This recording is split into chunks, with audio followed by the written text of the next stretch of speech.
I just wanted to thank all of you for subscribing to my channel. Um, it was very exciting to see that I had reached 100 subscribers. And this channel is, for me, it's not about trying to, you know, gain any kind of financial benefit from it or any of that. It was really more, I established it as a place to share art as I progress, with my family, so that they could kind of just go online and see what I'm up to. But also because I've gotten so much out of uh, other channels, artists that are out there that are talking about their process, their ups and downs, sharing different technique, whatever it is. I watch art videos and gallery tours all the time, and I'm sure there are probably most of you are doing the same thing. If you're an artist, you're constantly looking at other people's work, looking at tutorials or whatever, because we're constantly learning. And I decided to just spontaneously sit down and do a charcoal sketch without a source, without any real planning, just kind of, go by feel. So that's what you see me doing here. I love horses, and if I were to sit down and sketch it out without a source or a reference and just go from my imagination, I can get a pretty good likeness, although proportions are generally not correct when I try to do that. But this, just going for it with the charcoal and not sketching first, you'll see in the end it's not the greatest drawing, but I just needed to kind of get out of my head for a while, and I wanted to create some kind of a video that I could use to put up as a thank you for my subscribers. So I'm hoping that it's a treat. I don't know. It was a nice, relaxing activity, just using the charcoal.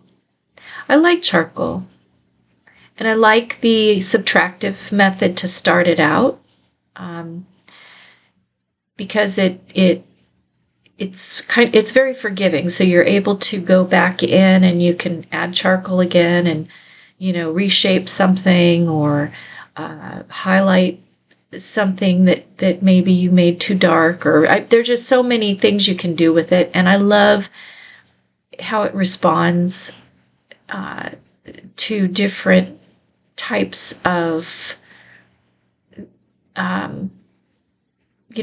rubbing. So whether it's with my fingers or with the paper sticks, or gum eraser, or a rag, it's a lot of fun. It's just so easy to create something, and you can do it anywhere, because just it's pretty easy to clean up.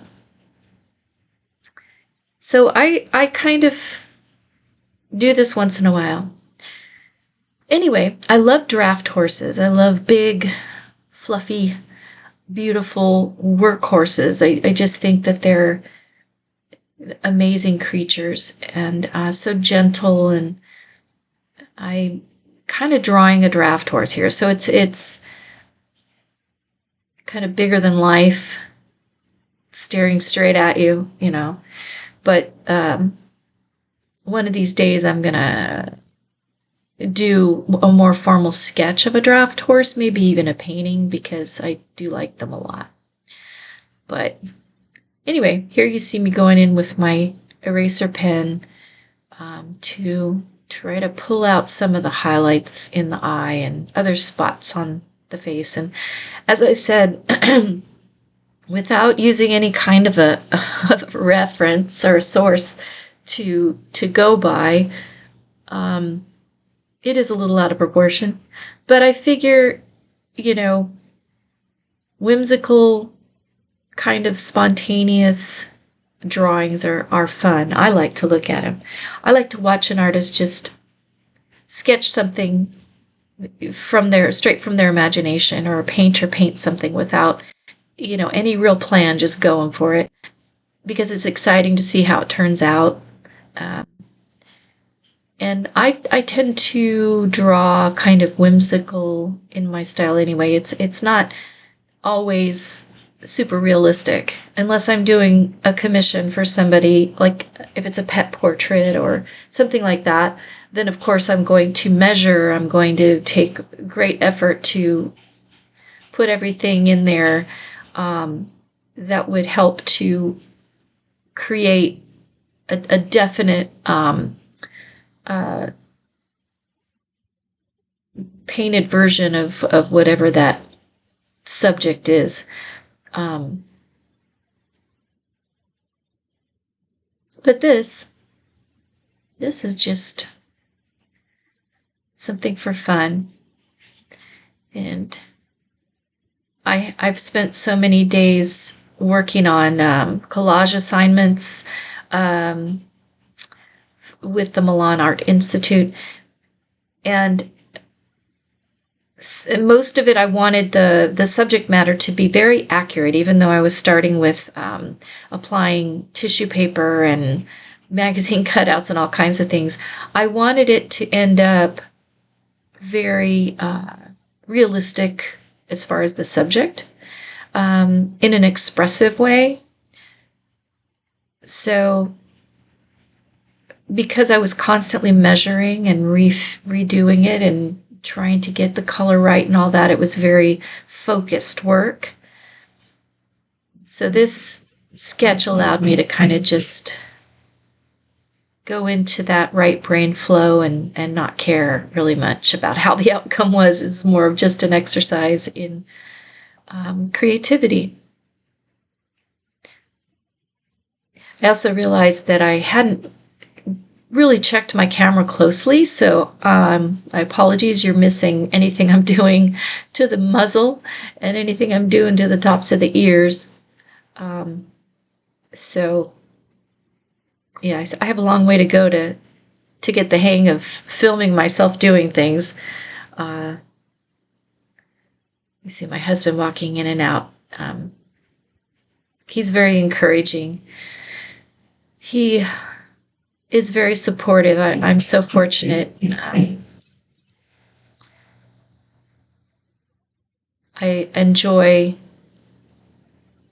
I can talk to him while he's in that other room, in our living room. So he's talking to me while I'm painting, while I'm drawing.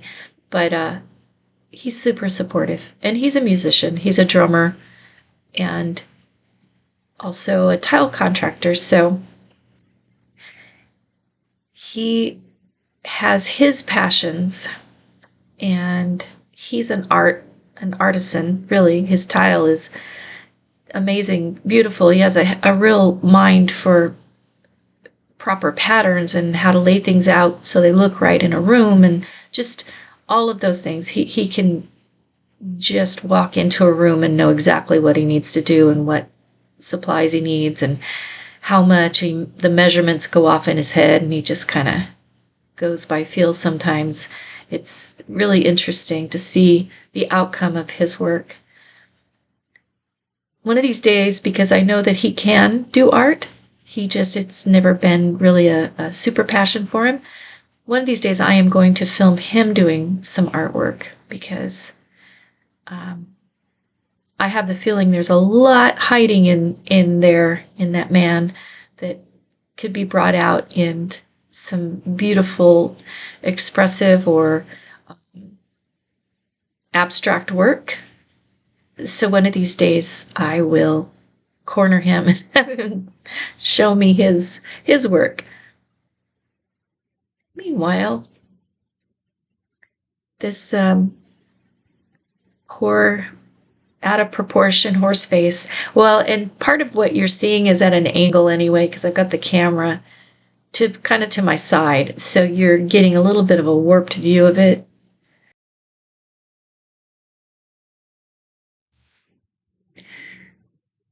You'll see in a minute the full-on view. It's still kind of it's a really bad drawing. I apologize, but it wasn't meant for really to do anything with other than to get me out of my head for the day. And I just really, I guess it's just, it blows me away that anyone really wants to watch me paint or watch me work or watch my videos, but it's exciting at the same time to know that people are out there watching what I do, just like I would do with them. There are so many artists that I follow, and it's really helped me to see what others do in my own development, and learning how to share through these videos with social media. At my age, it's a whole new deal. So I'm really stretched now out of my comfort zone and stepping into just sharing everything, good, bad, and ugly. Not all my work is going to be great. But thank you, thank you, thank you. 100 subscribers. Yay! That's awesome, and I appreciate you all. And I will catch you on the next one. Thanks for watching.